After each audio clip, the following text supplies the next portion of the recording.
Welcome back to Catastrophe Chronicles. I'm Katie Babbick, your disaster aficionado, here to break down the night New York City went dark and everything else went up in flames.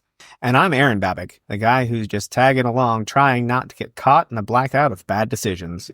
This time, we're talking about the infamous 1977 blackout, the night when the lights went out and everything else, like looting, rioting, and a citywide dumpster fire, just kind of went off. Right. In just a few hours, multiple buildings were destroyed. Businesses were looted like it was free sample day, and the city's economic recovery plans went straight into the dark abyss. But don't worry, the city's power company, Con Ed, stepped up to call it a act of God. So no help from them. Thanks, guys. Let's not forget the role hip-hop might have played in all this. Apparently, stealing DJ equipment during the blackout was just the spark the Bronx needed to change the music world forever. If the 70s were a dumpster fire, this blackout was the match. Hold on tight. This episode is packed with enough chaos, crime, and dark humor to make even the most well-lit city look like it's having an existential crisis. Sit back, relax, and let's shine a little light on the night New York's dark side came out to play. Hi, everyone. Welcome back. Welcome back. Unless you've been living under a rock the last couple of days, which honestly doesn't sound that bad right now. You've probably heard about all the chaos going on lately. Oh my God. The New Orleans chaos, the Cybertruck thing at Trump Tower, and just general vibes of like, what fresh new disaster is this bullshit? I'm not liking Jumanji 2024, 2025. Get off the Jumanji board. It's been a lot. And I just wanted to kind of put it out there that it's really natural to feel uneasy about these things. But one of my personal goals is to not let my fear run the show. It's one of the reasons why I like disasters so much. Understanding, what you can do in these bad situations can help me feel better because I have anxiety. It's something I struggle with on a daily basis. And the truth is, history has taught us that the world and people have been through a lot worse than we're going through right now. And I don't want to downplay what's happening, but perspective is really important. Yeah, I agree. So we're going to be keeping an eye on these events. We'll probably talk about them a little bit more as they go on, as more information is out there. Because right now, there's not a lot, that's for sure. And there's so much going on. What a way to start off 2025. Ooh. But I really just want to say disasters are a thing. We do, I don't know if enjoy for current events is the right word, but we read a lot. We talk a lot about disasters. And I think it's important to stay informed. I don't think it's a bad thing to be angry. I don't think it's a bad thing at all to keep an eye on what's going on. But I do think it can become dangerous if we start letting these things consume us. Be cautious. But yeah, stay informed. Don't let the doom scrolling win. Stay observant. Be mad, but don't panic. And don't let the doom scrolling win. Right. I know I spent last night, we're recording this on January 2nd. So yesterday is when all of this stuff went down. And when there's big news days like that with disasters, I will literally set myself a timer. And I give myself usually 2 hours to doom scroll Twitter or TikTok or whatever it is.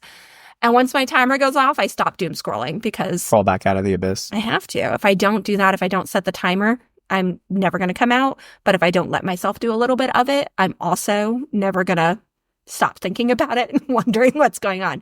So that's an idea if you're like me and you like looking into that kind of stuff. I've lived by this since the lockdowns from COVID a couple of years ago. I had to take the news and everything off my phone. Yep. And, I put some stuff back on, but I generally don't plug into the news very often. No. I'll look for certain things, but I can't handle the constant stream of doom and gloom from the news. Doom scrolling. Yeah, because it's not good for my mental health.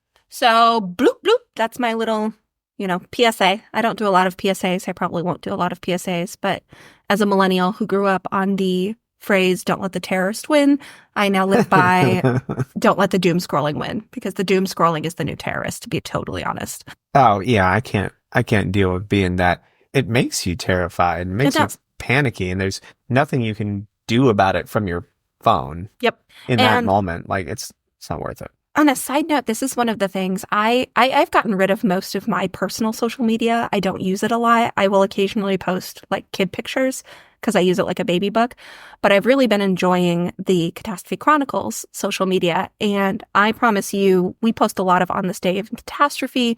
I will occasionally post current events like I posted about the New Orleans Yeah. terrorists running people over. But when I post about those things, I try and post them with a little bit of humor. I try and make sure it's not shrieking to terrify you, because for the most part, it's stuff that already happened and has been dealt with. And if it is about a current event like the New Orleans one, I did spend quite a bit of time looking for the least shrieky article, because I do think it's important to stay informed, but it's also equally important not to completely flail our arms and run around horrified about what's happening in the world. Yeah. So, panic doesn't help anyone. 1977. Oh, let's do it. We're going back to the 70s. Are you ready for it? Yeah, disco fever. Disco. We're actually going to talk about that because it's important. I made us black Manhattans.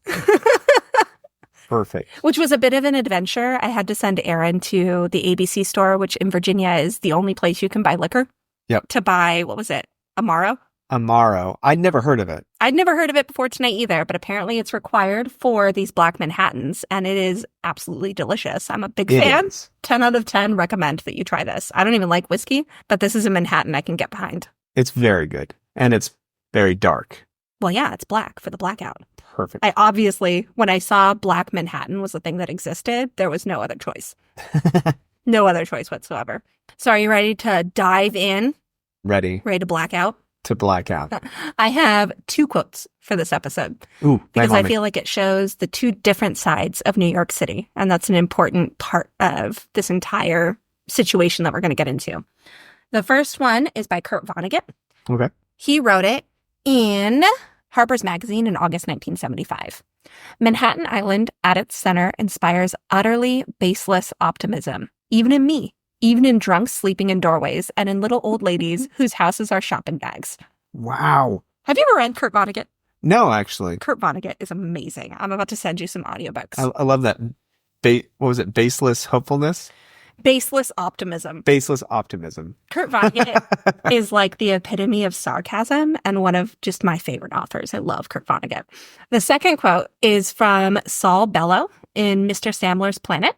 And he wrote, New York makes one think about the collapse of civilization, about Sodom and Gomorrah, the end of the world. The end wouldn't come as a surprise here. Many people bank on it. Wow. That's a different take on New York, New York. But that's kind of the thing. New York, you either love it or you hate it. There's really no middle ground. And in the 70s, it was more true then than it is now. New York is loved or hated. It's just what it is. And I wanted to do 2 different quotes that embodied that, because New York does have the glitz and the glam, but it also has the crime and the downtrodden and the poor. And much like when we did our 1755 Lisbon episode, New York is very much a city of contradictions. And it really kind of always has been, at least in the 20th and 21st century. Yeah, I like that. Yeah, it's it's what it is. So we're going to go a little bit further back than 1977, so we can kind of set the stage for what happened here. In the 1960s, under Mayor Lindsay, crime had risen in New York faster than any other decade since the 30s. There was a lot of attempts to try and stem the problems, but not much of it worked out well. So it was a city that was being more and more ridden by crime. There was also a series of strikes that occurred because on top of the crime, there was a series of fiscal issues going on. There were a lot of people being laid off, a lot of problems going on. The teachers union, the transit workers, they were all striking at various different times. Crime was spiraling out of control. Poverty was on the rise.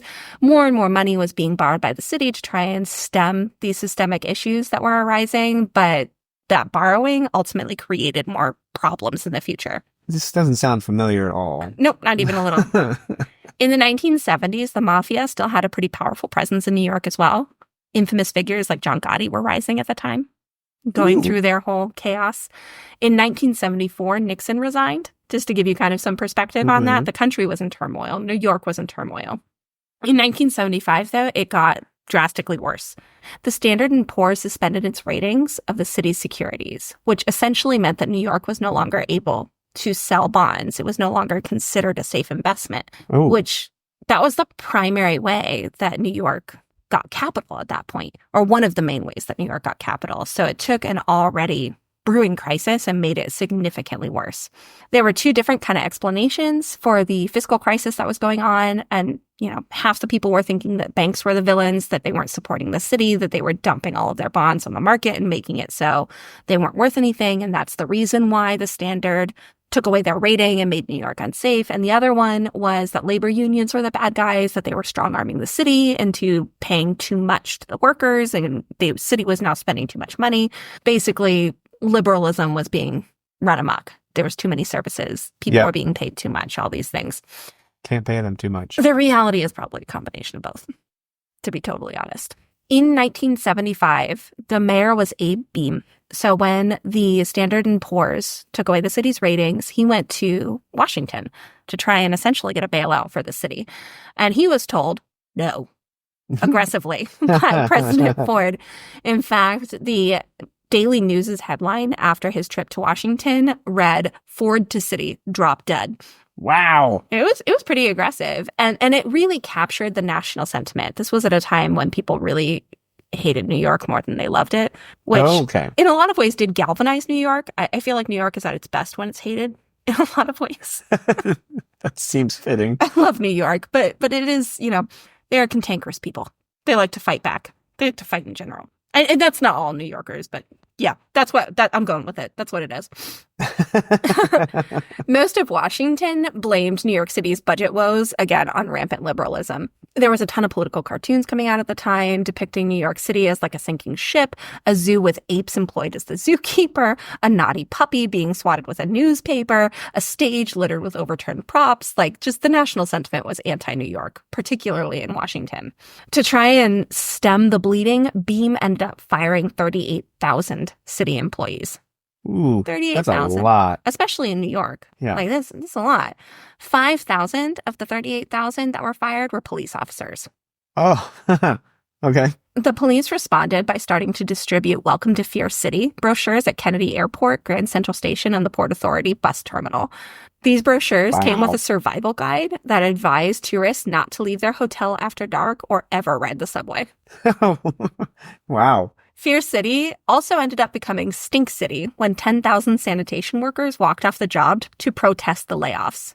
This resulted in piles of garbage lining many of the city streets. And with that, stink arising from them. The sidewalks were extremely difficult to navigate through all of the filth that was just littering New York City streets. There was 58,000 tons of uncollected garbage roasting in the July heat that year. Lovely. You're welcome. 26 of New York City's firehouses were completely shuttered. In Bushwick, Brooklyn, which we're going to talk a lot about here, which was a pretty poor neighborhood at this point, and it had gone downhill pretty fast and was also dealing with a number of arson problems. The firehouse in the area was due to close, and the citizens of Bushwick ended up blockading the firehouse and holding 14 firefighters hostage so they couldn't leave. An assistant fire department commissioner was dispatched to try and negotiate their release, and he ended up being taken hostage as well.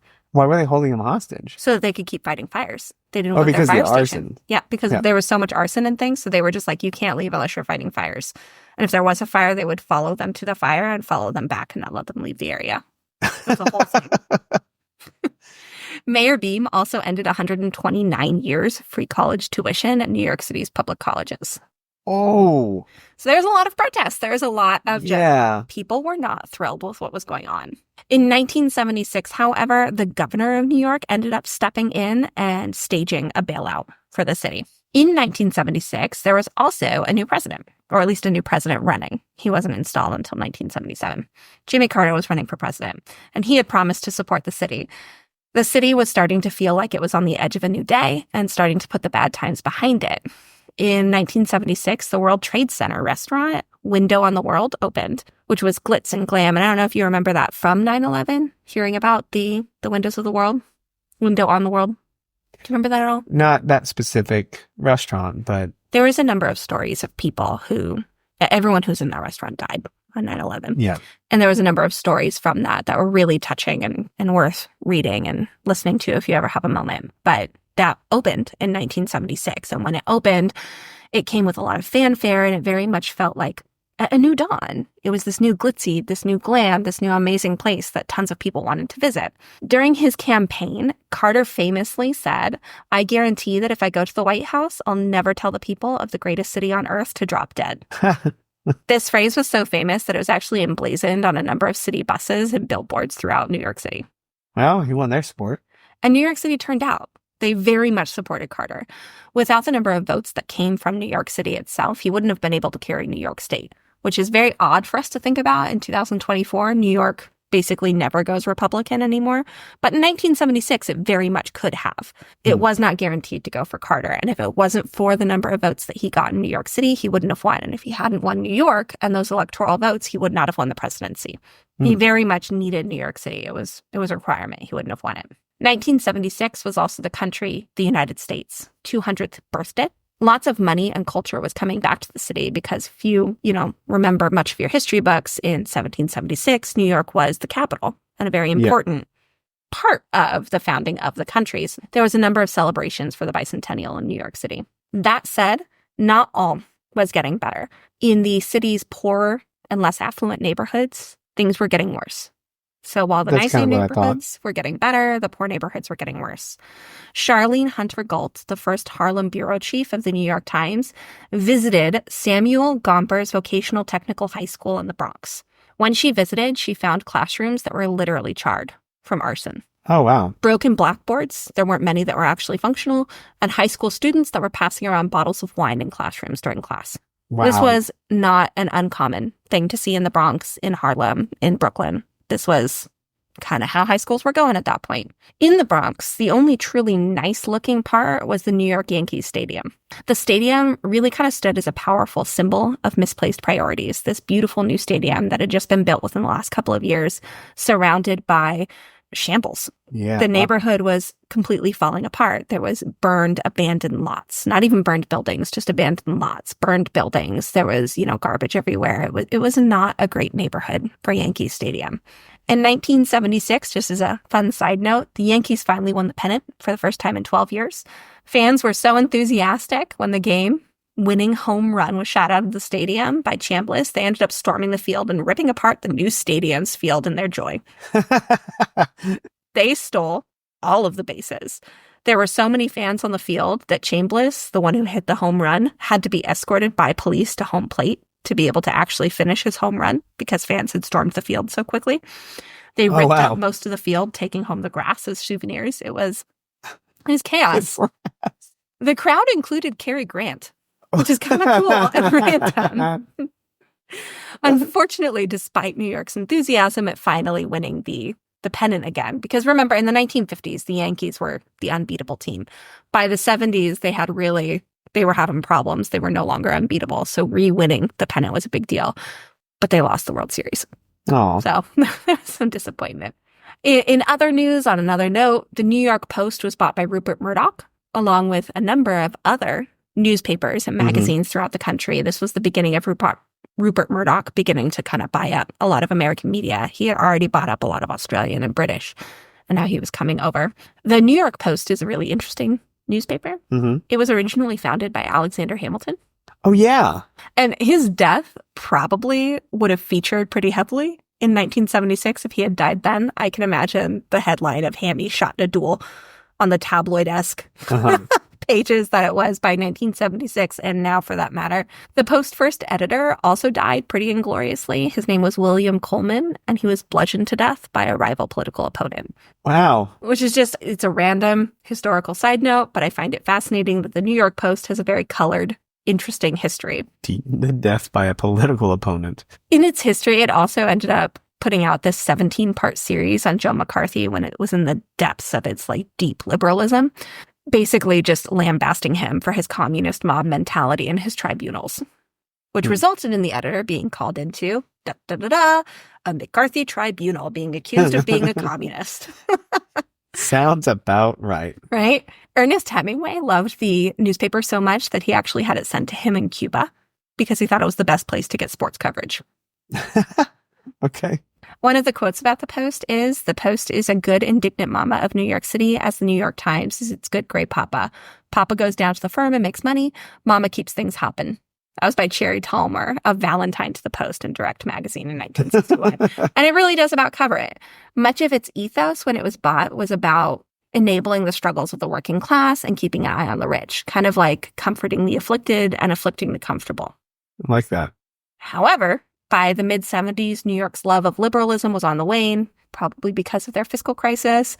And with it, so was the appetite for the New York Post, which led to Rupert Murdoch being able to purchase it. And he ultimately made it even more tabloidy, which is impressive, honestly, because it was pretty tabloidy at the point. And it put much more of an emphasis on conservative values. Yep. While all of this is going on, at the same time, David Berkowitz, who's also known as the son of Sam, do you know who that is? Serial killer? He is a serial killer. He's a pretty famous serial killer. He was also called the 44 caliber killer.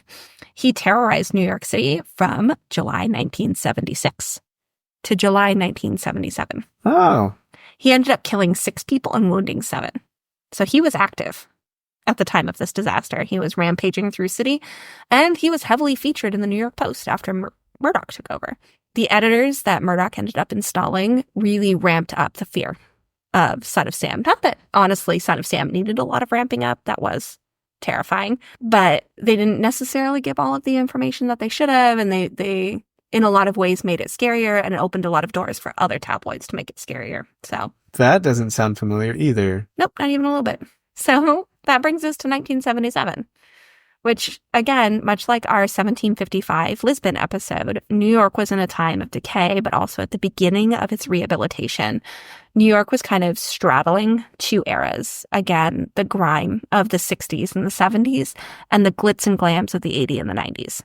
Most areas of New York City were still divided along ethnic lines by 1977. However, class lines were becoming much more of a definitive factor, both as the quakes of the civil rights era, because that was going on in the 1960s, kind of started to even out, and as thousands upon thousands of immigrant kids whose parents had immigrated and flowed through Ellis Islands grew up. These kids were often eager to branch out further and integrate more than their parents were. At the time, the city had 1.5 million Black people, 1.2 million Jews, and 1.7 million Italians. It was more diverse than ever, and again, people were much more willing to integrate, much more willing to hang out with other people. Mm-hmm. It's the push and pull, the yin and yang. In 1977, it was an election year for the mayor, and the field was incredibly crowded because the city, again, on a verge of 2 eras, it was on the tail end of a fiscal crisis. Crime was at an all-time high, but so was a lot of the good things in the city. So there was a lot of people running. Race, crime, and fiscal policy really dominated the race. And in the Democratic primary, Cuomo was one of the standouts. And he had a quote that I think really kind of encapsulates his viewpoint that was very realistic liberalism and kind of covers a lot of his beliefs and a lot of New Yorkers' beliefs that I think a lot of them needed to hear and needed to be changed. So the quote is, "You think they're all bad because they're the ones coming up here mugging and raping you and breaking into your houses. And you're saying, we don't want them in our neighborhoods. We don't want them anywhere near us. Well, the net result of that attitude is their poverty will get worse and they'll produce more muggers and rapists. The liberals come and tell you that it's our moral obligation to help these people because we oppressed them. Well, the blacks anyway, for 400 years. That's what John Lindsay told you, right? John Lindsay was the mayor before him. Okay. However, here in Queens, how can I tell my father that? He never punished a black or hurt a black or enslaved a black. Here's what you have to tell my father and others like him. Whether you love them or not, whether you have an obligation to them or not, is between you and God. But unless you do something about where they are now, how they live now, they will continue to come into your neighborhoods and mug and rape. You have to find ways to break up segregated neighborhoods. And most of all, you have to find ways to get them jobs, real jobs." Still racist. Yeah. But Still kind of inflammatory. well, inflammatory for 2024 in 1977, not too long after the Civil Rights Movement. I'm not saying it's good. It's still bad. It's That's still pretty racist. reductive. The muggers and rapists. Yes, they are, but Again, it's still My bad. God. It's still racist. But again, he's acknowledging that class and poverty has more to do with crime oh, absolutely. than race. In order to lower crime, you need to lower poverty. You need to give people jobs. You need to give them something to do and a way to make money and a way to move up in the world. And this was very much a theme throughout all of the candidates during the 1977 mayoral race and in general through New York, because a lot of the neighborhoods that were less affluent, that were poor, that had higher crime were neighborhoods that were predominantly Black, that were predominantly Puerto Rican, Mexican, immigrants of some sort, or colored people of some sort. Another candidate who I absolutely am completely obsessed with, and I want her to come back and run for office now. Her name was Bella Abzug. She was a complete feminist badass. Okay. Before she ran for mayor, she was a congresswoman, and she was very much known for her kooky hats and her foul mouth. Going from being a congresswoman to being a mayor. She was nuts. Okay. Out of her damn mind. She was a congresswoman, and then she decided to run for mayor, which at the time was not smart for a Democrat in New York, because you couldn't get the number of votes that you needed in New York to be able to be a senator as a Democrat for the most part, because only New York City was liberal. And even then, it wasn't that liberal. So when she lost her Senate race, she decided to run for mayor. Throw her hat in there. And again, she was known for her foul mouth and her really weird hats.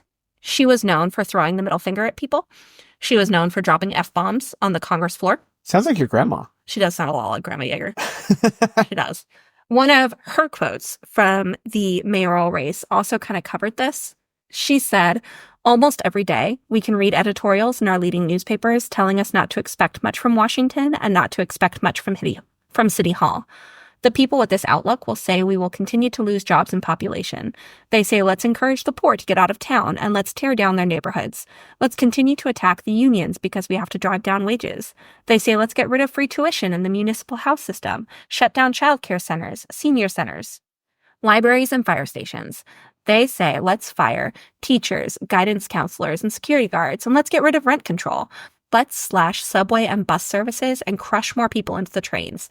Maybe we'll even make them pay more for that memorable experience." Basically saying, let's just get rid of everything that makes things easier. Because if we get rid of the poor, then there's no more crime, right? If we get rid of all of these social safety nets, if we get rid of all of these services that the city provides, we'll be fine, right? Yeah, sure, that'll work. Totally normal. Yeah. Mayor Beam was also running for re-election in 1977, and his response to all of the city's problems was to launch an attack on smut peddlers. You gotta have an enemy. Now, for those of you who remember Rudy Giuliani, when he was mayor, one of the big things he did was clean up a lot of New York City's smut in general. He brought Times Square back to its, prime and all these other things, and he was actually a young prosecutor at this point in New York City. But Mayor Beam was the one who started trying to do this. He wanted to get rid of the smut peddlers, which were, in a lot of ways taking over New York City, especially Manhattan. He wanted to ban all physical culture establishments. Essentially what that means, he wanted to bar all nudie bars and brothels and sex stores. Okay. His bill was ultimately defeated, and he wasn't able to do it, but he tried. And at this time, there was a lot of people and businesses that were leaving New York City, and particularly as the businesses left, these sex shops would take over where the businesses were. These seedy businesses took a lot of their places. Times Square was one of the largest sex draws in 1977. It had 93 in Times Square, 93 massage parlors, aka brothels. Oh my God. In and around the area. There was also things like nude fortune tellers, 25-cent peep shows. Yeah. This was New York, 1977. In 1977, Show World opened in Times Square. Show World was a 22,000 square foot multi-story sex arcade, complete with video booths, live sex acts, private rooms where naked women sat behind thin sheets of plexiglass. It was garish. It was neon lights blazing. You could not mistake what it was. And an average of 4,000 people passed through its doors every single day. New York, New York. Yeah. The city's first openly swingers haunt was also founded in 1977. It was called Plato's Retreat. One of the weird things about it, and pretty much the only reason I bring it up, is Plato's Retreat apparently had a lifeguard that sat up on a tower above a room of just mattresses where orgies would take place and watched to make sure no one was doing anything. I don't know. That no one was drowning. That no one was drowning. It was a whole thing. Did it have a whistle? The Washington Post. I'm remembering back to when I was an actual lifeguard and yelling at kids, "No running." I mean, pretty much. I guess it could get slippery in there. On New York City, the Washington Post wrote, "Those of us who used to take comfort in the belief that sexual excesses were historically the vices of the bored and jaded upper classes must now acknowledge that a sizable portion of the middle class indulge quite openly." Unfortunately, there's a reason they say sex sells.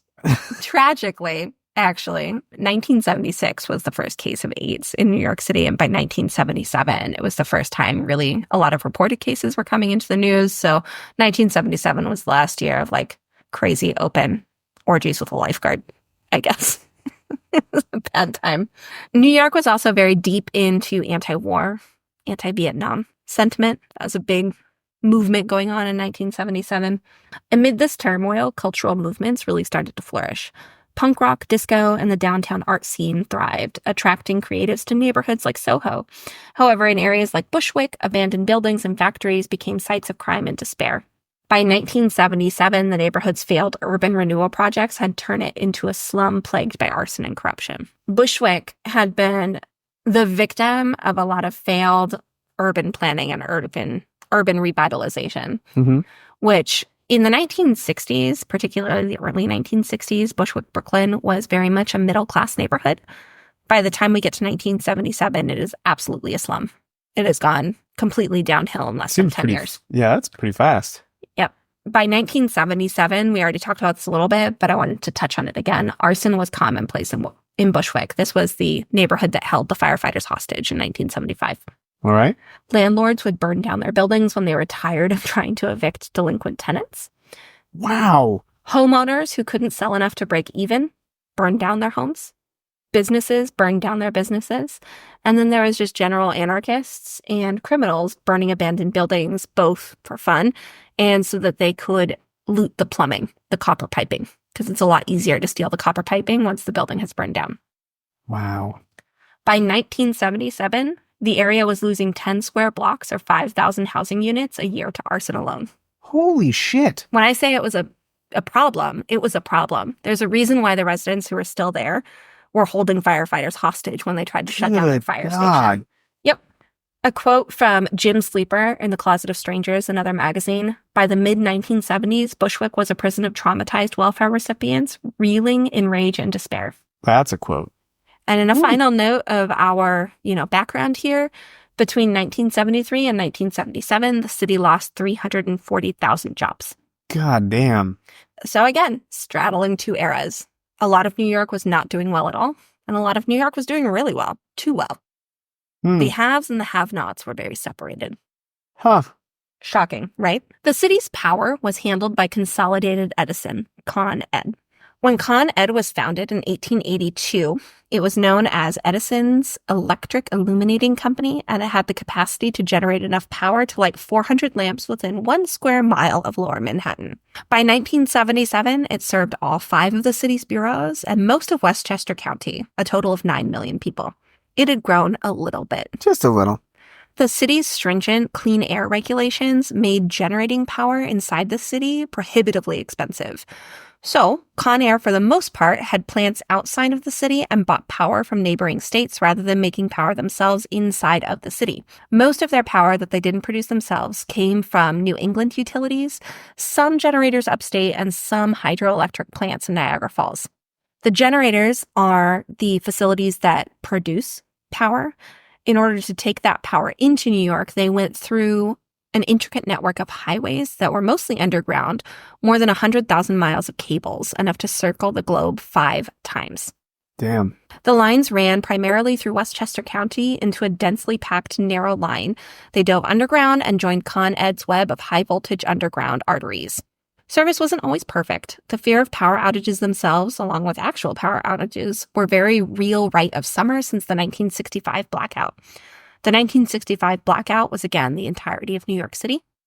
Oh, so this had happened just a decade prior. It had happened just a decade prior. Okay. In that decade, however, and as transmission lines were starting to be lost to age, there were localized brownouts and, little things happening since 1965. But the company had taken on a massive revitalization project to replace the majority of those older lines and to bring the system kind of back up to where it should be. 1975 was the first summer in recent years that there were no brownouts since 1963. A brownout is one part of the system going down. If you remember in California, oh yeah, we would have brownouts where they would shut off part of the electrical grid to limit the amount of power that was being used. Yeah, they call them grayouts. They call them brownouts in San Diego. Maybe they called them grayouts in Bakersfield. Well, because the governor at the time. They're called brownouts. That's the real name. Okay. I mean, I know what they are.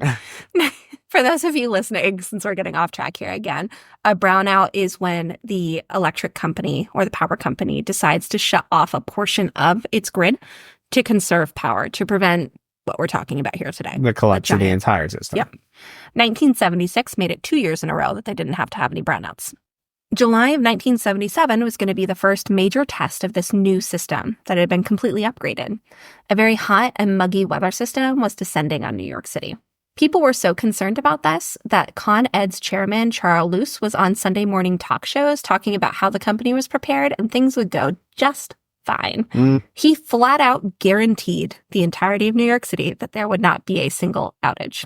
Oh, I mean, I feel like in all of these stories, you make that statement and the universe, karma, whatever, just goes, hold my beer. Always and forever. Never, ever say ever. Never, always. Don't use these straight words, which is something I could learn. It's unsinkable. Oh, God. Don't get me off on the Titanic. This episode's already going to be crazy long. If you get me talking about the Titanic, we're looking at a 10-hour episode. So, a system operator's job in a power company is much like that of an air traffic controller. Instead of conducting planes through corridors in the sky, however, they conduct electricity through a really intricate grid of kind of highways. In New York City's case, highways that are underground. In the system controller's area, they have a lot of different things. In New York City at that time for Con Ed, we're going to talk about two big things they had. One of them is something called the mimic board. Okay. The mimic board literally is what it sounds like. It mimics where all of the different things are, all the different highways of power are in the city. It's a giant map of the system of cables and electricity for the entire Con Ed electrical system. Okay. When power lines were working fine, the lights for those areas would be red. When they weren't working, they'd be green. So reverse of what you'd normally think of. Interesting. There's a ton of other panels. I've seen a couple of pictures of what it looked like. It looks kind of like a cockpit in a space shuttle. All right. So the other one we're going to talk about is the scariest panel of all. The panel that no one wanted to touch. This was called the manual load shedding equipment panel. It was a series of 39 buttons protected by plastic caps. Each one corresponds to a zone in the Con Ed grid. When the system operator activated this panel, customers lost power. Mm-hmm. This is how they do brownouts. They push the button for this area, and that area doesn't have power. If the system is overloaded, they can help with problems by pressing those buttons and cutting power to certain areas. On hot days, New York City would often burn through 4 times the usual amount of power. So 1975 and 1976, they didn't need brownouts, but there's a reason why they would need them occasionally and why they had to upgrade the system so much. Unlike gas power, electricity can't really be stored.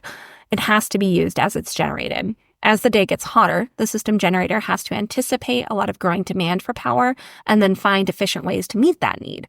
Some of the ways that they would do that is they'd bring up generation, so bring up other power plants like gas turbines and other reserve generators known as peaking units. And they could also buy power from other states. So if they're running out of power, they can turn on this gas turbine in Queens, or they can call up Ohio and say, hey, we need more power. And then that power gets routed through all of these transmission lines throughout the city. Right. And there were some generators inside of the city. They just weren't used very often, except in peaking hours, because they were so expensive to operate. It was cheaper to buy things from Massachusetts, from Ohio, from Niagara Falls. So here we are on July 13th. Demand on July 13th peaked at 7,264 megawatts by 4 p.m., just as a man named William Jureth, the system operator, came onto duty. At that point, however, the city's power needs should lessen throughout the night, and Jureth expected to have a pretty easy night. He sent home the turbine boys, most of the other workers in the area. It was pretty much just him and his deputy hanging out in the system operator room. Okay. They were going to have to move some things around. They were going to have to turn off some of those reserve peak units and, do some stuff. But for the most part, it should have been a quiet night. At 8:37, Jureth looked up at the mimic board and he saw green. Well, that's not good. Not good. 2 breakers had tripped in Westchester County. Now, when those breakers trip, usually what happens is they turn back on within a couple seconds to a minute. If you've ever experienced the power in your house going out for a few seconds, on the mimic board for whatever power company you're under, your light would turn green and then it would turn red again as soon as your power comes back on. I'm pretty sure all of us have experienced this at some point. Relay clicks over to a backup. Yep. Yeah. This usually happens when something kind of disturbs the system. So the system shuts down to make sure there's no massive outage. And once it clears it and sees that there isn't really a problem, it turns back on. So Judith expected those green lights to turn back to red relatively quickly, but they didn't. Right. The lines that were green led in and out of Buchanan South, which is a substation in a small town on the Hudson. These substations housed massive transformers, which were required to convert the high voltage that was produced in the generators. And this is true across the board. Mm-hmm. It converted that high voltage energy into low voltage electricity used in offices and homes. So in Buchanan South's case, the generator was called Indian Point 3. And this was Con Ed's massive nuclear reactor 35 miles north of Midtown Manhattan and one of the first such nuclear reactors. Huh. Feeling better already? Yeah, we're bringing nuclear into this. At this point, a horn started to blare, an alarm in his operator room. Ooh. And the needle by Indian Point 3 started to fall, showing megawatts going down, 900, 800, 700, all the way down to 0. Indian Point 3 generator was down. Judith called the district operator in Westchester, and he was told by the operator of that station that they reported seeing lightning before going down. Oh. Odds are, lightning struck. 3 high-voltage lines and Con Ed's most heavily loaded generator were completely out of service. That sounds great. Super great. It's going to turn out well. Generators are designed so that one goes down, another should pick up the slack. The problem here was that 3 lines were out of service, 3 of the biggest lines, meaning that the remaining lines had to shoulder much more energy than they were built to handle. What happened with the lightning? How did that make it go down? Oh, yeah, that's actually really interesting. So it was lightning, and the building was technically designed not technically, it was designed to ground lightning so that lightning wouldn't actually cause a problem. What happens when lightning strikes is those breakers open, like I talked about, and when things are going right, they close back down after the problem is isolated. So you have that moment of electricity being down, but not an extended period. However, the breakers never ended up reclosing after they opened to allow the flow of power to resume. Okay. In one case, the problem was a loose locking nut. It was that simple. Oh, wow. That locking nut was not tight enough, so it couldn't reclose. In another, there was a critical circuit that had been removed for an upgrade that hadn't been replaced. Oh. And in the third, it tripped out when a protective timing device misread what was going on. And it failed to recognize that the first 2 lines had already gone down because of lightning and weren't coming back up. So it really was just bad luck. It sounds like a little bit of bad luck and a lack of attention to detail preventative maintenance. In a lot of ways, it's that too. But these are very, very small issues that were happening. Mm-hmm. And it was just a number of them going on at once. It was a perfect storm in a lot of ways. It's down. The main 3 power lines are down. At 8:40, another high-pitched alarm started sounding on Judith's desktop. A key feeder, another one of those lines connecting Con Ed's system to New England, was exceeding its limit by 100 megawatts because it had taken on that extra energy flow. Okay. The Indian Point 3 was not sending enough energy to New York, so it automatically started getting more energy from New England. New England was producing enough energy, but the transmission line from New England to New York could not handle that much energy flowing through it at once. Okay. And it was in danger of burning itself out, of shutting down entirely and not being able to work anymore. 160 miles north in Guilderland, New York, William Kennedy was watching his own mimic board as the chaos unfolded. He was a senior dispatcher for what's called the Power Pool for the whole of New York State. This was an oversight body that was created precisely to deal with this kind of issue. See what's going on, make sure that things are being handled, help these system operators pull power from different areas so that you don't lose the entire grid. Got it. Con Ed was required to tell this board its emergency generating capacity, and based on what they told the board, they should have had enough to offset the problem that was going on here. Kennedy called New England and told them to ease off so the lines don't fry, and asked the Long Island operator of their generator if they could help and send some power and generation into the city to kind of offset what was going on with what was going on. He called at 8:45 to confirm that these reserve generators and these reserve transmission lines were being fired up, and he was told that they were by Judith. By 8:55, Con Ed was generating only 30% of the electricity it had assured the power pool that it could produce. Ooh. Super great. Several of Con Ed's systems were down for repairs or operating at less than full strength. They were finishing up, but still upgrading their entire system. That said, the biggest problem wasn't that. The biggest problem was that the gas turbines, which were a big part of their generating emergency system, which would have been manned during the day, were not manned at night because the power needs should have been less. All of the turbine boys have been sent because he sent them home. Yep. The turbine boys, because of these upgrades that were happening, were required to be there to turn the systems on because they had to literally manually restart the turbines to get power generating. And none of them were there. By 8:56, 2 more lines on the Mimic board were flashing green, both of them connected to a different tower along the northern corridor. Lightning had struck again and shut them down. Oh, great. One of the lines ended up grounding the electrical charge and reopened without incident, but the other one didn't. The line from New England that was already 100 megawatts over its ability ended up shouldering the additional load, and within a half second of this happening, completely burned out. Con Ed was left with a single feeder from the north from New England, and it was way above its recommended load. It was so far above that the heat from the current was actually causing this line to expand and sag, and this one was not underground. It was over in the air. And as it expanded and sagged, it started lowering and lowering and lowering. And if it went much lower, it was going to start scraping underbrush and trees. And if it did, that would completely trip the circuit breakers, open the line, and render it completely useless. And maybe start a fire. We're in danger. Well, I mean, so potentially start a fire, but they're designed to open and stop the moment they hit any kind of underbrush so that they don't start a fire.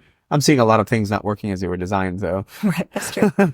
Con Ed only had 3 lines into the city, and it wasn't generating enough in the city center to meet demand.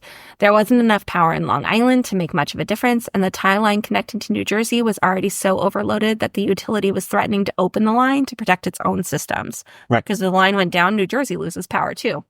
There was plenty of power available, but there was only one line to import it in, and that line was not designed to withhold enough electricity coming into the city that the city needed. Analyzing all of this, Kennedy realized that Con Ed was going to have to disconnect some customers. They were going to have to do some brownouts. And Jureth was not having it. He did not want to disconnect. He argued with Kennedy. He wasn't going to do it. He did not want to shut down any of the grid. Wow. 8:59, Kennedy calls Jureth again, and he's insistent at this point. You have to shed power. You're going to lose everything. You have to shut something down. Jureth didn't care. In hindsight, the reasons are not entirely clear. There's a couple of different things it could be. It could have been resentment from Jureth. Kennedy wasn't really his boss. He was just an oversight body. I'm not going to listen to you. Okay.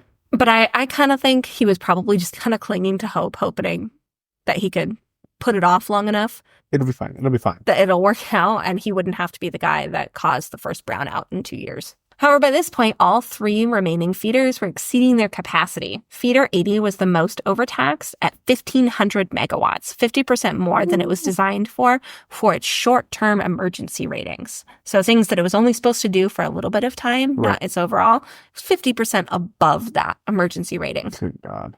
At 9:08, Charles Durkin, the director of Con Ed, calls Jureth, and they try and figure out what's going on. Kennedy is trying to get through to Jureth, who's ignoring his calls because he's talking to Durkin. Good. Kennedy's screaming at the deputy, you got to shut some stuff down. This is all going to blow. Jureth is ignoring the hell out of Kennedy and talking to Durkin. And Durkin has no idea what Kennedy is saying, what the power pool is saying that they need to do. He, at this point, doesn't have power. Durkin doesn't. He doesn't have a mimic board.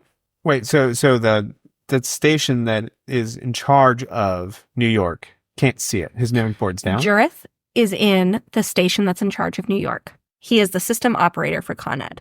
Kennedy is up north. Yes. He has his power pool station, which has a mimic board, and that's in charge of the entirety of New York State. Right. Charles Durkin is the director of Con Ed. He's at home. Okay, and he's being relayed information from Kennedy. He's being relayed information from Jureth, who isn't shutting down the system at all. Okay. He's not causing any brownouts. Kennedy is screaming for Jureth to shut some people off. Right. Jureth is ignoring Kennedy. Yes. Jureth is on the phone with Durkin, who doesn't have full access to information. Right. Okay. Trying to explain to him what's going on. My question is, A lot of telephone. Durkin, I say it right? Durkin? Yes.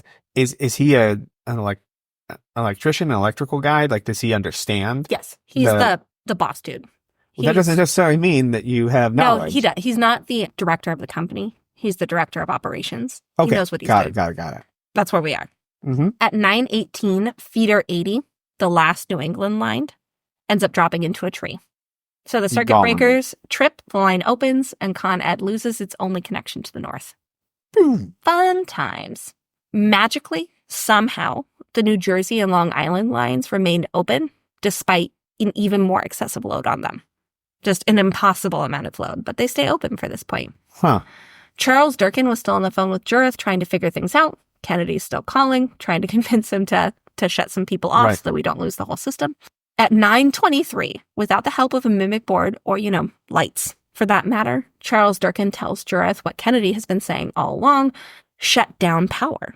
Shut down power for some folks so the system is not so overloaded. You need to do this. Right. While he's doing that, Kennedy tells Long Island, just cut them off. Turn off power that's going into New York City. Because if you don't, your line is going to get so overloaded that Long Island's going to lose power too. And at this point, this guy's not listening. Turn it off, shut it down. So there's the other places that the lines had failed for. Mm-hmm. Did they lose power? No, because they were sending power from different areas, and the way the system was worked, they didn't lose power. But Long Island, because of the way they were connected, they would have lost power if their line shorted. So Long Island cuts them off, and Con Ed is now down to a single line and the power that it can produce within the city itself, which, as we've talked about, is both not much and much more limited than what their capacity actually is, because they don't have the turbine boys. At 9:27, Kennedy makes his final call to Con Ed, demanding that he drop the load. Jureth at this point was trying to actually do it, or said he was, trying to use that dreaded panel, but nothing was happening. In all likelihood, Jureth just kind of failed to use the board. Just didn't do it.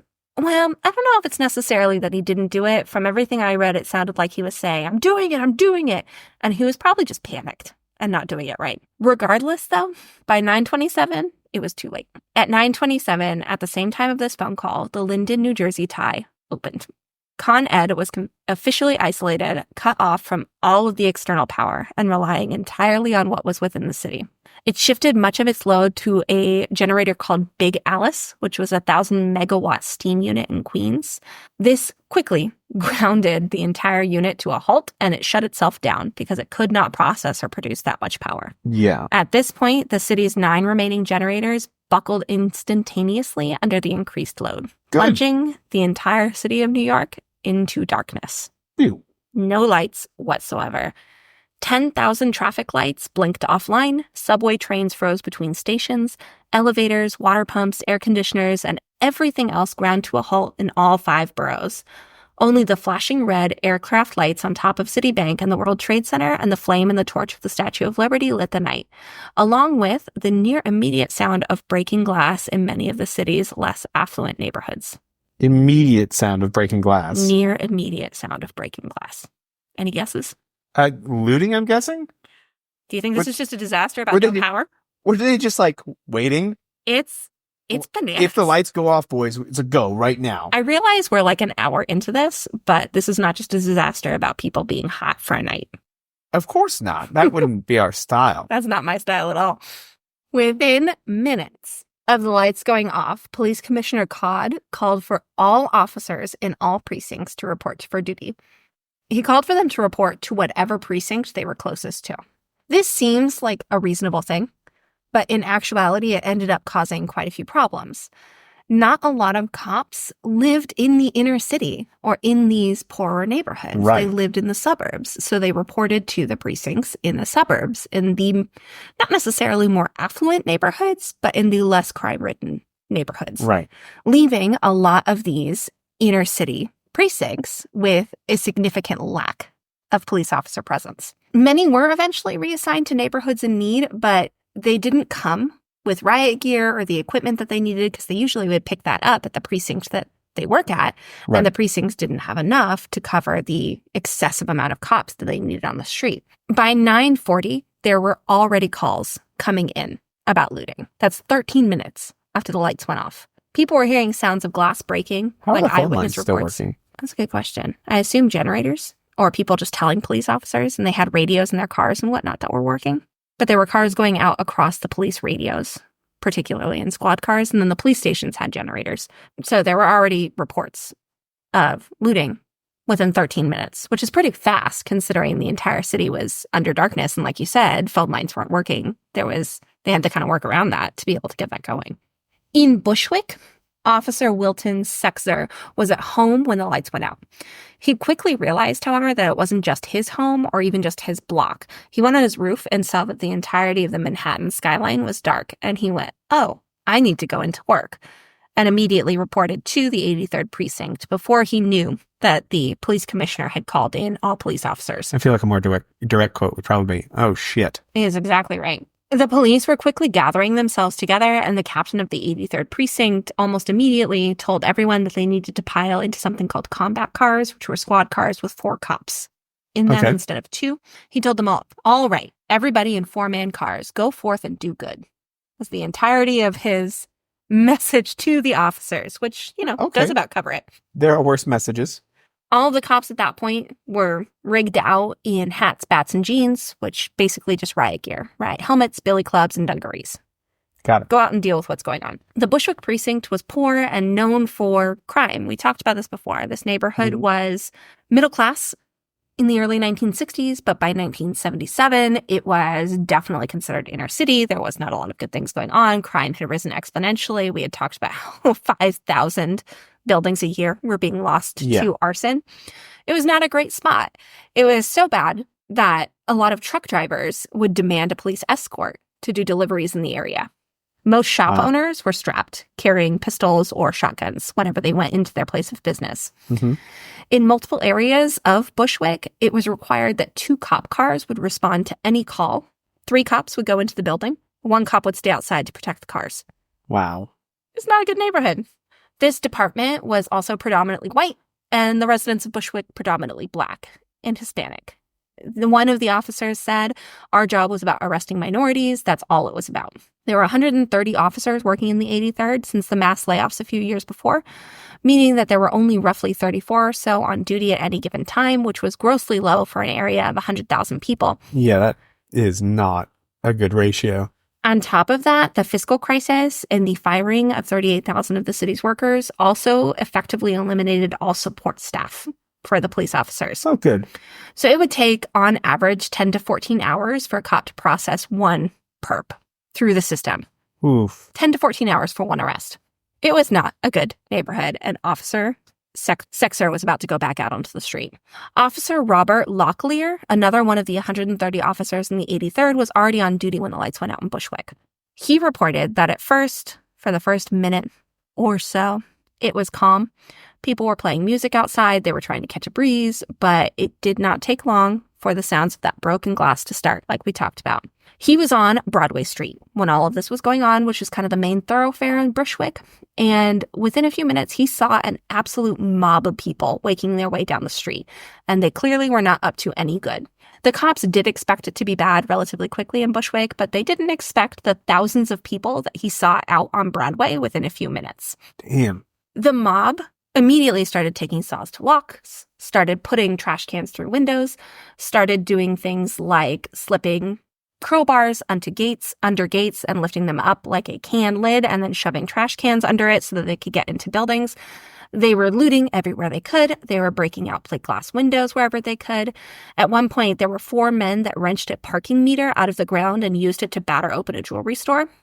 Oh my God. They were filling trucks, cars, stolen U-Hauls, and their own hands to take whatever they could from whatever business they could. They were attaching chains to trucks to tear off doors and then using the truck beds to steal whatever furniture, appliances, and anything else they could get their hands on.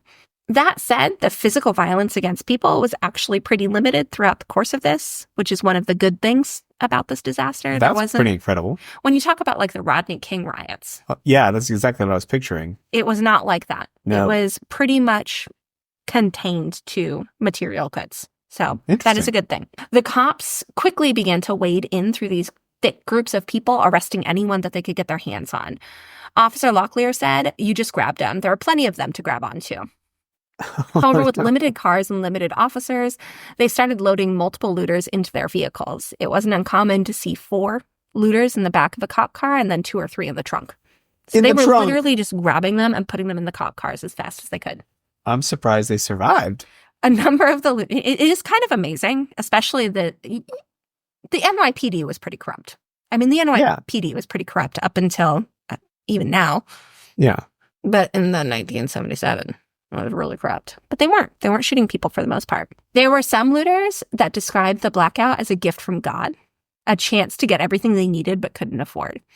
One said it was like the man upstairs said, I'm going to put out the lights for 24 hours and you all go off, and get everything you can. I was out there because I'm poor and lock a hungry dog up with some food and he's going to eat it. Yeah. And this is a trend throughout a lot of the looting here, that it happened not in affluent neighborhoods. It happened in poor neighborhoods that were decimated by the fiscal crisis and by the loss of jobs in New York City. Yeah. I'm really surprised the police were able to wade into, as you said, these massive looting people and not get fucked up. Especially when all of the officers were corrupt white cops. Right? I shouldn't say all of them, but it was a bunch of white cops in a predominantly brown neighborhood, or predominantly brown neighborhoods. It's incredible. This is like a no death count disaster, which is pretty bananas. And probably the last time we do a no death count disaster on this podcast. You're welcome. That's crazy. It's pretty awesome. One of the officers, Sketzer, ended up following a number of looters into a furniture store at one point in the evening. They quickly realized that there was a group of 30 looters in the basement. So it wasn't just the few that they had followed in. There was 30 downstairs and only 4 cops that went into this furniture store. They blocked the exit from the basement and tried to decide how they were going to arrest all of these people and deal with the problem. One of the officers ran outside, tried to commandeer a city bus. Because the buses run on gas, right? Yeah. So he stops the bus at gunpoint and realizes that the bus is actually a load of cops that were going to a different area of the city to support it, and was told, no, you can't have our bus to transport your perps, and it took off. So they end up deciding to release all of the women and children that were in the group of looters and call other cop cars to ferry out the men bit by bit. At one point, an officer was chasing a looter out of a furniture store. As he was running away, another looter tossed a love seat out of the second-story window, and it landed on the runner. Another officer... But he lived? He lived. Oh, my God. Another group of officers chased a looter up onto a 6-story roof. In the process of this, altercation, the looter ended up falling off of the roof. Oh, my God. But he didn't hit the ground. He landed in a tree, which broke his fall. And then he jumped down from the tree, gave the officers the middle finger, and ran off. Hobbled off into the night. I mean, celebrate your victory, I guess. Right? Bullets, bricks, and bottles were raining down from the rooftops. Cops were starting to shoot guns into the air to try and disperse the crowds. There were so many cops shooting their bullets into the air, not shooting looters, just shooting into the air. I'm also surprised that they weren't shooting looters. It's honestly I don't want to say the amount of restraint, but because we're going to get to some other awful stuff that the cops did. But they didn't kill people. I'm not saying I'm surprised they weren't shooting them because they should have been shot. I mean, that's what you expect out of the news stories that you see nowadays. I mean, they shot Breonna Taylor in her bed. So. Yeah. Yeah. They weren't, though. They were shooting them into the air. They were shooting their bullets so much into the air, shooting their guns so much into the air that they actually had emergency service vans patrolling these neighborhoods, and they were tossing out just boxes of ammo to cops as they drove by them. Because there were so many bullets just being shot in the air to try and disperse these thousands of people looting. Okay, but what goes up must come down. I mean, Did anyone get hit by these falling bullets just raining from the sky? I did not find any records of deaths in this disaster. I imagine there probably were, but it definitely was not, what I would expect from something like this happening. Maybe the records aren't complete because all the computers were off. Could be a lot of different things. A little after midnight, John and Al's, a sporting goods store that sold firearms, was being looted. Nearly every officer in Bushwick headed straight there and arrested 17 looters, but dozens and dozens of guns and thousands of rounds of ammunition were already gone. Just into the hands of the underbelly of the city. There was no time for paperwork for the cops. Remember, we were talking about it took 10 to 15 hours to just get one perpetrator through the system. They were arresting just dozens at a time and bringing them in. There was no time for them to deal with and do any of this paperwork. The stolen property started piling up in these property rooms, and instead of doing actual paperwork, they would snap Polaroids of each cop with whatever perp they had brought in and then write the time and the place that they were arrested on the back of the Polaroid and store it that way. Prisoners were stuffed into holding cells, and the officer would turn right around and go back out into the mayhem. While this was all happening, Mayor Beam was giving a re-election speech when the lights went out. Okay. He kept going for a few minutes before realizing, like, oh, this is not good. And at that point, he whisked off to City Hall to have a candlelit strategy session to figure out what to do. And his response was basically to immediately start going on the warpath against Con Ed, calling him and telling him that, he's a terrible person. And Con Ed was reassuring him the power is going to be back on any time now. Mayor Beam also called for priests and clergy to go out into the streets to try and calm their congregations. Right. One priest in the Bronx did actually heed that call. He heard it on the radio and went out. But when he came back to his church, he found his altar had been stolen while he was out trying to calm his congregation. They took the altar? They took the freaking altar. Oh, my God. Bananas. Not all areas were completely beset by looting. In the more affluent areas of the city, many of the restaurants were still open, either serving cold food or using their own personal generators or just giving out drinks and having people play music. On Broadway, the show Beatlemania was showing when the power outage happened. Okay. The actors and musicians picked up their instruments and led the crowd into an impromptu sing-along before sending them home. Okay. At the Metropolitan Opera, the orchestra's harpist did an impromptu solo of Dancing in the Dark. It was kind of cool. That's fitting. That's cute. On Weehawken Street in West Village, an orgy broke out in the streets. In the street? In the street. What? New York! How does that go through your head of it's chaos, everything's out, let's just fuck in the streets? It's a really awkward pause here now, because that's probably what I would do. Anyways, not a single poor neighborhood escaped damage. Anyway, not a single poor neighborhood escaped damage. 31 neighborhoods suffered considerable damage or theft. 473 stores in the Bronx were damaged, 961 looters arrested, more than 700 stores in Brooklyn were looted, 1,088 arrested. The 83rd's holding cells were designed to hold one prisoner each. One. Each of their cells held 10 by 4 a.m. Once those cells were full, cops started handcuffing prisoners to radiators, benches, tables, or to one another. One of their popular methods was to cuff 5 people together and cuff the last one to the first one's ankles. Mean it'll keep them from running. Then they would stuff those that were cuffed together into the courtyard out back, with one cop overseeing. Cops were eventually instructed to stop arresting looters entirely. It was taking too much time to bring them back, and they were needed on the street, and the station houses were out of room. So instead, cops started cracking shins, or giving them what's called turbans, an incredibly racist cop term at the time, which referred to a bloody head wrapped in a bandage or a towel. So fuck them up. Isn't that terrible? And send them. One of the officers said, quote, "You just wanted to stop the riot, so you beat up the looters with axe handles and nightsticks. You beat them up and then you left them in the street. You catch them looting, you smack them down, and you leave them." I can't see how that's going to go wrong. So I'm thrilled that they didn't actually kill a ton of people, but the one hospital in the Bronx began to run out of sutures before the morning because there were so many people that needed stitches from broken glass. Okay. After 5 hours of this just chaotic and constant looting, there was very little left to steal, and the looters didn't end up moving into the more affluent neighborhoods. They really just kind of stuck to their home base. When there was little left in their home base and their home neighborhoods to steal, they started burning it down. Arson popping up everywhere. Looters began torching storefronts, and then they started pelting the fire trucks that came to put out the fires with rocks, bottles, bricks as they drove through. One fire crew had to abandon their truck and take cover from objects being thrown at them. The cops ended up getting onto the fire truck and turning on the fire hose, shooting it at the looters, which sent a number of them skipping over a half block. At one point, officers tried to clear Broadway for the fire trucks by attaching a chain between 2 squad cars and driving them on either side of Broadway all the way down to try and just clear the area. It didn't work.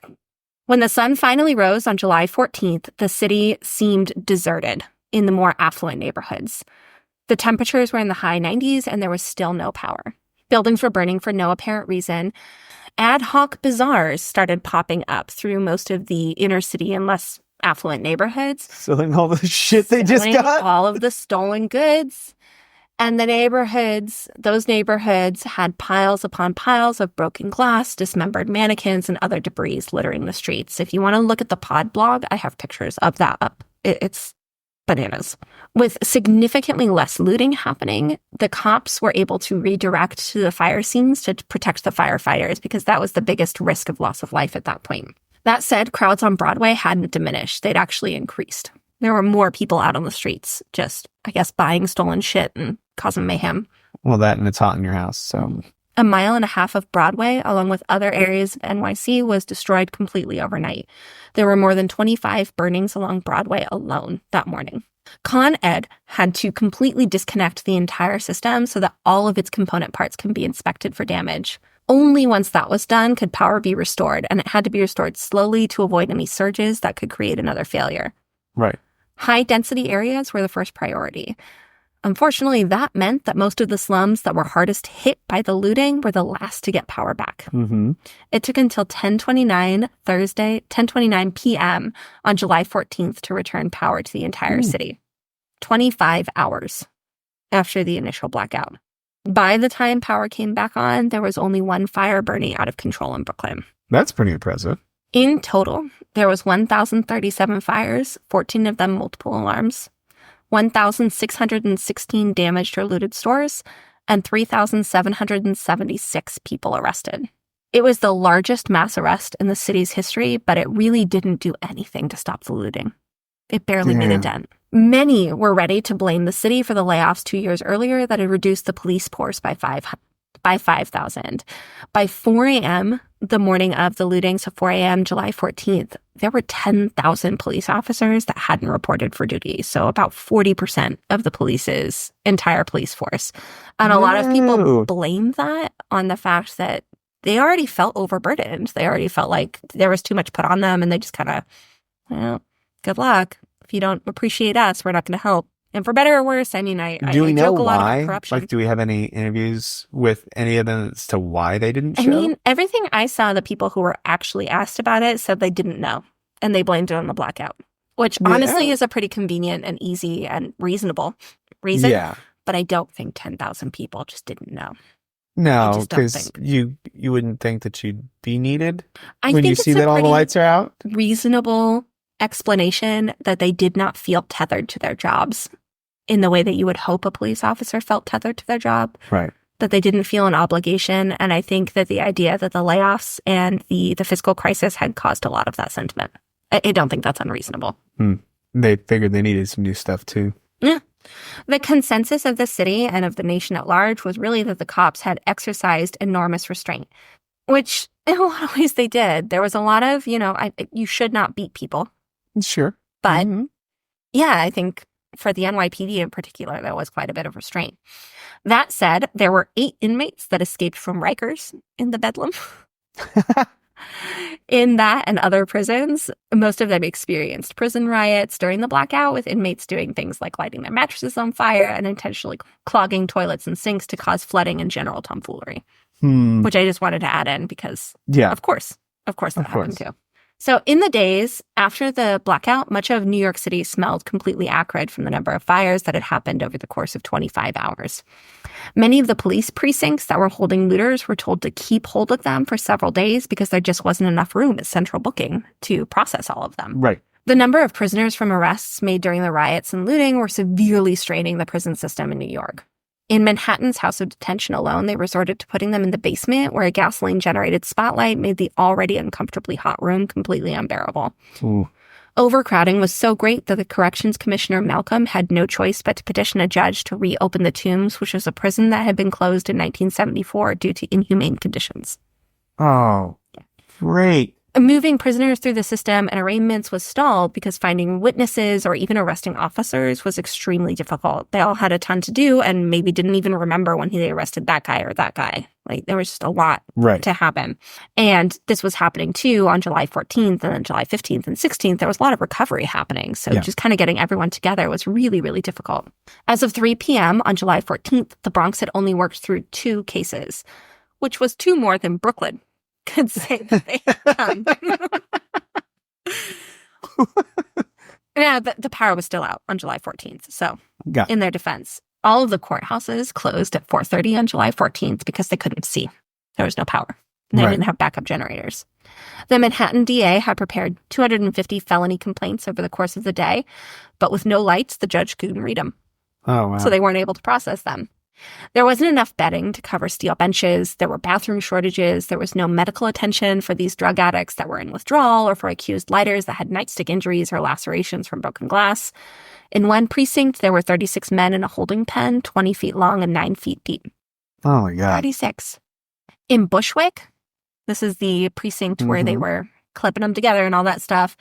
It was a 2-story precinct. Most of the prisoners were on the first level. The detectives started throwing McDonald's hamburgers down from the second floor to feed them. That's how they fed them.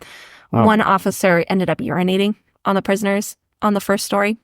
So, super freaking great. Corrections Commissioner Malcolm ended up touring Brooklyn's criminal court building, which was currently holding 5 times its capacity in detainees at 510. Ooh.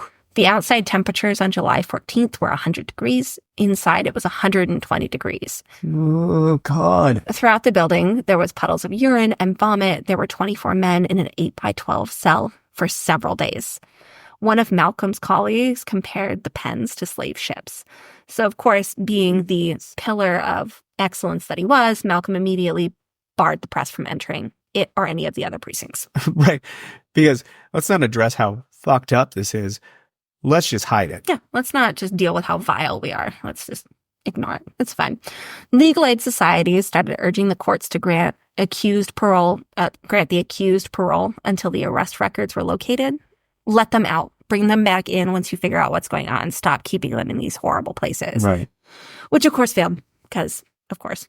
There were protests beginning to march in front of Con Ed's headquarters with signs that read things like, Jail Lucci, which was the director of Con Ed, not the looters, put Con Edison under martial law, not the cold and hungry. By Monday morning, a prisoner was found dead in one of the basement cells. They did not end up releasing any of them until they processed them all. 10 days after the lights went out, stolen property was still being recovered in raids or returned by citizens who had looter's guilt, I guess. And it was still arriving at the property clerk's storehouse in Queens at the rate of 5 truckloads a day. Oh, my God. The heat wave itself lasted a total of 9 days, July 13th to July 21st. The hottest day of those was 104 degrees. That's not good. Misery. Absolute misery. The city remained in quite a bit of chaos over those days. It wasn't nearly as bad as the evening of July 13th, but it was still pretty bad. Things like on July 17th, there were 2 teenagers and a 12-year-old that ended up lighting an old knitting factory on fire. With everything else going on, firefighters didn't end up making it probably as quickly as they should have, and the fire quickly moved into what's called a full burrow fire, which is the equivalent of a 10-alarm fire. Okay. The heat from this fire was so intense that it ended up melting a fire truck's windshield. Oh, lovely. All of the neighborhood's fire hydrants had been opened by kids looking for relief from the heat, so getting water pressure to be able to put out this fire was really, really difficult for the firefighters. Oh, God.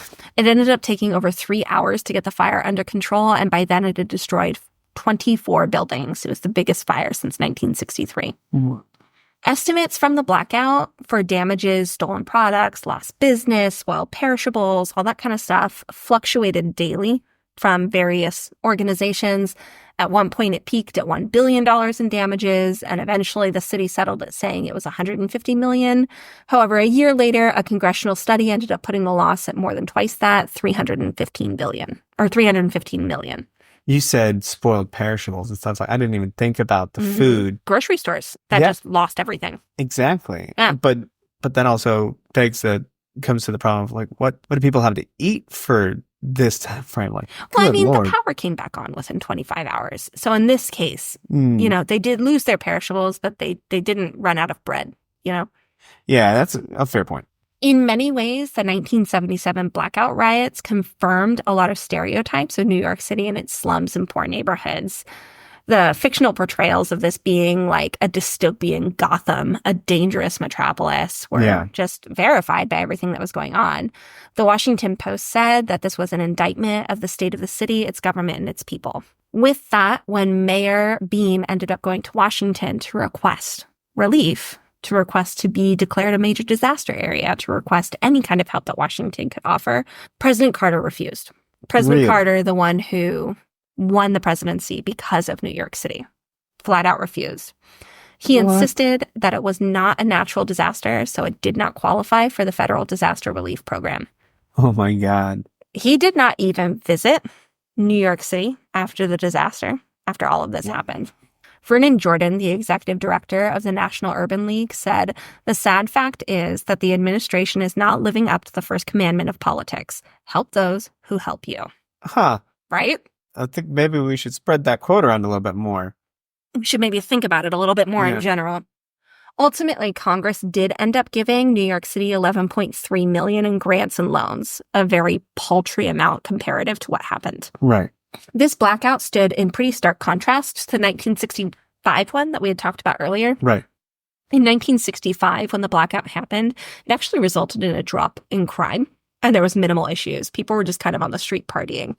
Okay. It reminded me, when I read a little bit about it, of like the COVID times. Do you remember the 4th of July, that first COVID? Yeah. Where none of us were leaving our spectacular. house, but the entire neighborhood was shooting off fireworks and having a blast and just kind of like yelling at each other from our windows. Yeah. We love you. We miss you. This blackout really illuminated the state of New York's ghettos. The Black and Hispanic teenage unemployment was 70 and 80% respectively. They didn't have a lot to do. The city's problems had left so many people without jobs or safety nets to be able to break their fall. One of the candidates running for office after the blackout said, "It's indefensible that the financial crisis has been worked out on the backs of people. Unemployment breeds hunger, resentment, and hopelessness. Low wages, heavy inflation, and loss of services convince people that government is not meeting their basic needs. Our society has been stretched too thin. It took the blackout to expose this to full and painful public view." There's a lot of arguments for what happened in New York City, but, this is my podcast, so I get to put out my opinion. I think in general, obviously, stealing things like TVs, not appropriate. Right. But when you subjugate people for so long and you push them into a corner, you got to expect them to bite back. Yeah. You got to. And like the quote that I read earlier about the looter who was talking about, look, I'm a hungry dog. And when you put a hungry dog in a room with food, he's going to eat it. I think that led to a lot of the problems here. There's a lot of arguments on both sides of, whatever. And you can have whatever opinion you want. Yep. But my opinion is they weren't hurting people for the most part. Of course, there's isolated incidents, but people pretty much immediately rose up and they stole things that they couldn't afford. And they couldn't afford it because they were failed by their systems. And again, it's my podcast, so it's our podcast. I get to say what I want. Yep. Despite my views and many of the other people who had similar views, it was hard for a lot of New Yorkers and other Americans to kind of square images of mobs looting with these abstract notions of like social protest. Because it doesn't look like a regular protest when you're going in and burning down your neighborhood stores. Doesn't look like one. And I get that. I get that side. I don't think you're necessarily wrong. I might disagree with you. We can have a great discussion about it, but you're not wrong. In a Times editorial, they said these people are victims of an economic and social forces that they sense but do not understand. They are locked in a once promising city, watching jobs and opportunity evaporate across the suburban horizon. That's pretty well worded. It is really well worded. It kind of sums up my thought. But again, that's my thought. That's a lot of other people's thoughts. But there's the other side, and the other side that we were just talking about that, looks at these pictures of people's looting, saying that's just shitty. Don't do that. Potentially destroying someone else's livelihood. And also, yeah, a lot of the backlash came from the Black and brown community, because these looters, they didn't go into these like white suburban areas and destroy stores there. They destroyed stores and businesses in the inner city. They destroyed their own homes and businesses. And that caused so many more problems that just built and built and built. And I can look at it and say, I think this is what happened and this is how I feel. But ultimately, it caused significantly more problems and it caused a lot of backlash. At best, the backlash that came from this looked like kind of this enlightened awareness that it was imperative to feel the need to do something about hurting neighborhoods, to find ways to create and fill these like long-term jobs and promote, urban renewal from the ground up, but not excuse looters from looting, which I do resonate with a lot. One of the quotes from Bruce Lewin, a Harlem-born owner of Fedco Foods, who lost about $1 million in the blackout, said, "We must end the vicious double standard that now governs politics, the news, media, and society. Whites are expected to learn, but Black children are assumed to be uneducable, are allowed to graduate illiterate. Whites are assumed and expected to obey the law, but Blacks are allowed to defy it so long as they confine their depredations to other Blacks."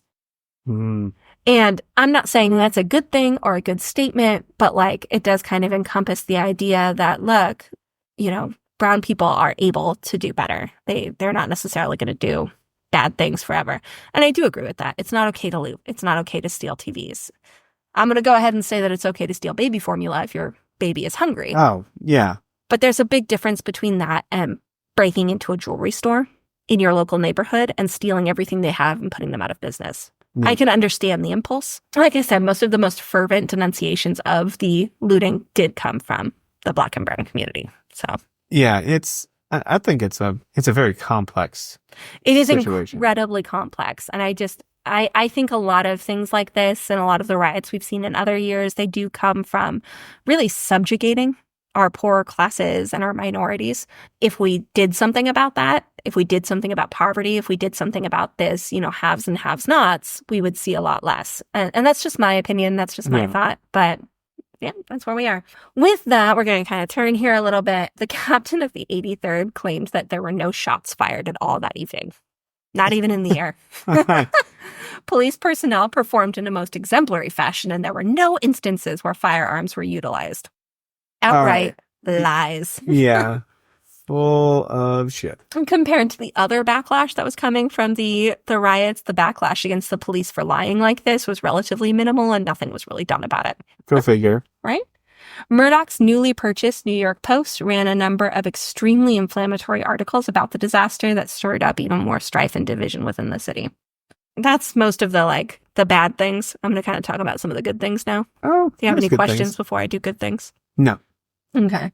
There's an urban legend out there that says that the blackout actually led to the birth of hip hop. Really? Okay. And the way the legend goes, and this is not confirmed, I've seen things debunking it and I've seen things saying that it's accurate, but I just thought it was interesting. But basically, this was in the era of the discotheques, and discotheques utilized a lot of DJing equipment. So there was a number of stores that sold DJing equipment, and 1973 is considered the real birth of hip hop, but it didn't become super popular until later. So the theory goes that a lot of the looters stole mixing boards and DJ equipment during the looting, and then used that to start doing hip hop parties. And since hip hop really was born in the Bronx, where a lot of the looting happened, I mean, there's a bit there. There's something there, right? Okay. In late 1977, the Tramps released the song The Night the Lights Went Out to commemorate the blackout, which is a pretty cool song. If you haven't heard it, I'm going to link it into the show notes if you want to see the music video. Okay. The blackout is the subject of the 2022 song Blackout 77 by Crippled Black Phoenix. Okay.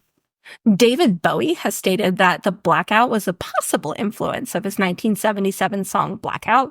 He said, quote, "I can't in all honesty say that it was the New York one, though it is entirely likely that that image did lock itself in my head." A lot of pop culture involving this. The blackout was also mentioned in one of my favorite movies, the 1997 science fiction comedy, Men in Black. Oh, yeah. He said it was caused by aliens playing a joke. Yep. Yeah. So I thought that was pretty cool. The blackout also caused complications for the producers of the film Superman, who were shooting in the area at the time of the blackout. Do you remember that old one? Yeah. The old 70s one? Tim Mankiewicz wrote in his memoir that cinematographer Jeffrey Unsworth had attempted to draw power from a street light in order to get more light for the film, and he had mistakenly believed for years that this is what caused the blackout. Oh, shit. Now, July 29th, 1997 was the one-year anniversary of the Son of Sam's first public murders. So it was the one-year anniversary right after the blackout. Most of his victims were in the Bronx. Oh. And I just bring that up because the Son of Sam is, if you don't know much about it, it's a super fascinating serial killer. So the city has gone plunged into darkness, been looted to shit. Yep. Everything is just chaotic. We've talked about, I spent nearly 40 minutes talking about the background of New York City at the beginning of this episode.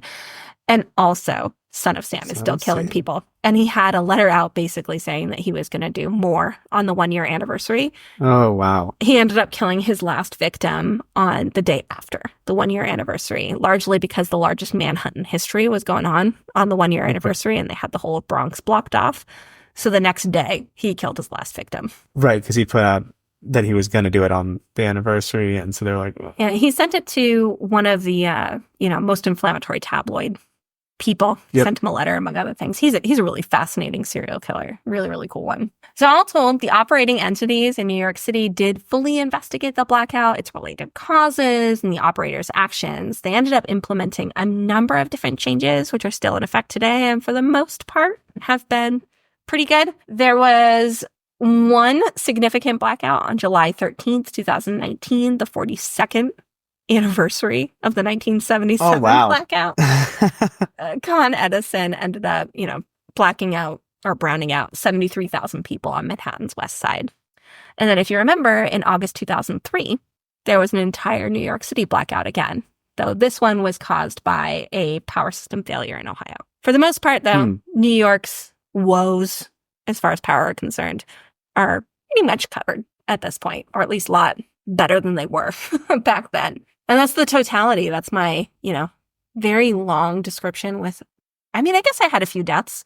One guy died in the basement and Son of Sam killed a bunch of people, but not a lot of deaths compared to, I've given you a lot of thousands of people dying, so you deserve a... We're light on the death toll, but, theft, property damage, and general chaos was pretty high. New York City's history is so fun, though. I love New York. There's just, it's such a dichotomy between, the Window on the World restaurant opening in 1997, but also Bushwick is so bad that its own citizens are burning it down building by building. And I find that fascinating. Yeah, the disparity there is pretty eye-opening. It is.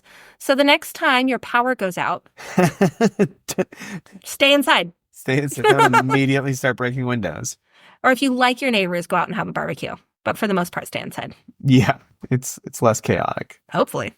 I just really love this disaster. The bedlam is really fascinating, and there's so little death toll. There's corruption, and there's some pretty terrible things. It's really surprising how little death toll there is. I'm pretty shocked, actually. But it counts as a disaster because there was chaos, mayhem, destruction, fires, literal dumpster fires. Yeah, and some cartoonish moments, too. Like the guy getting hit with the love seat being thrown from the second story. I love that one. Or the guy who got chased off of a 6-story building, landed in a tree, gave them the finger, and hobbled off. That's how it was described in the book. He hobbled off. And I can see that in my mind's eye of...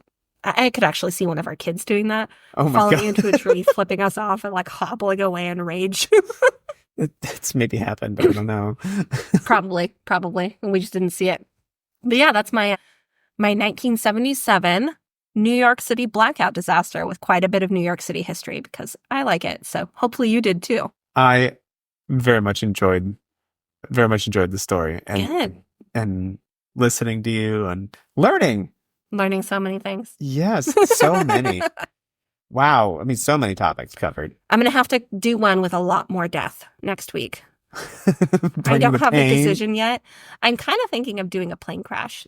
Yeah, there was very little horrifying. I know it wasn't a gruesome one, but I figure, everyone deserves a little bit of mellow because I gave you 4 weeks of horrific fires and burns. And then I gave you a bonus episode of people falling in shit.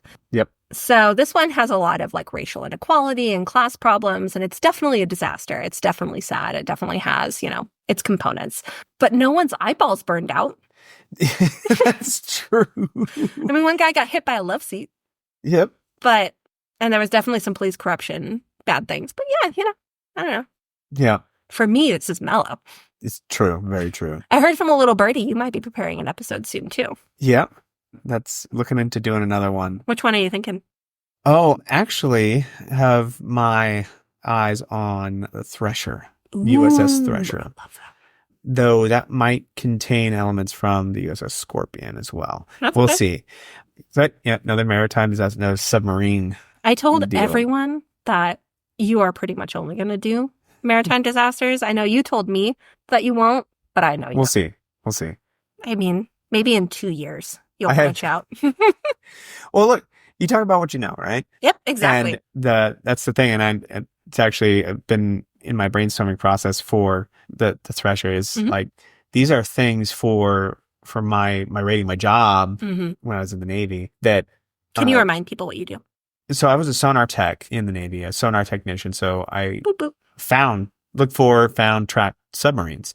And, it's kind of what I do in the civilian world now to my federal job. But it's, especially in my community, these are like benchmarks in history that we all had to learn the details of the sinking of the Kursk, the sinking of the Thresher, the Scorpion, and some other ones are like staples for my community to really know the details of. So that's why. Dude, I'm excited. I love hearing about that stuff, especially now that you're not in the Navy anymore and not giving me information about like your. Oh yeah. There's another one that I'm planning on doing as well at some point. It's, the information for all of these things is out there. It's pretty easy to get the wide story of it. But there's another one, the forestall. Oh, I don't know that one. Fire. Am I going to know that one? Honestly, you're going to know that one. Excellent.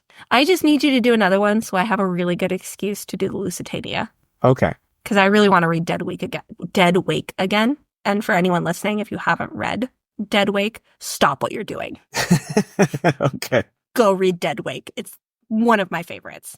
Well, we are very long episode. I told you it was going to be long. Yep. I promised a beefy episode after the 30-minute poop disaster. So we're going to end it here. We're going to tell you that we have social media. We have X. We have, X is Twitter. I was about to say we have Twitter. We have X. We have Instagram. We have Facebook. We have TikTok. We have Blue Sky. We have Threads. Whatever social media you use, find us on there. Like I said at the top of this episode, I try not to be very shrill on our social media because I don't want to contribute to the doom strolling. I do put on this day in catastrophe because I think that's interesting. And I hope it doesn't scare you because I don't want anyone to walk away scared. And when I do post current events, I try very hard to post the least shrill articles that I can find. We would love for you to get in contact with us. If you have an idea for a disaster that you would like to hear us cover, email it to us. Send us it in a DM. We would love to hear from you. Absolutely. Our email is catastrophechroniclespod@gmail.com. If you think we're doing great, give us a like and a review and a rating. If you want to know more about whatever topic we covered each week, we have our website, which is www.catastrophe-chronicles.com. And in the pod blog, which I just made the homepage, you can see each episode's little show notes, which has my sources. It has my, brief description of the episode, pictures. Like for this disaster, you can go on there and you can see pictures of what the streets looked like after and some of the pictures from the looting itself and pictures of found this great picture of the New York skyline with the World Trade Center completely black from 1977. Great, great photo. And I think that's it. So with that, stay safe, everyone. And stay curious.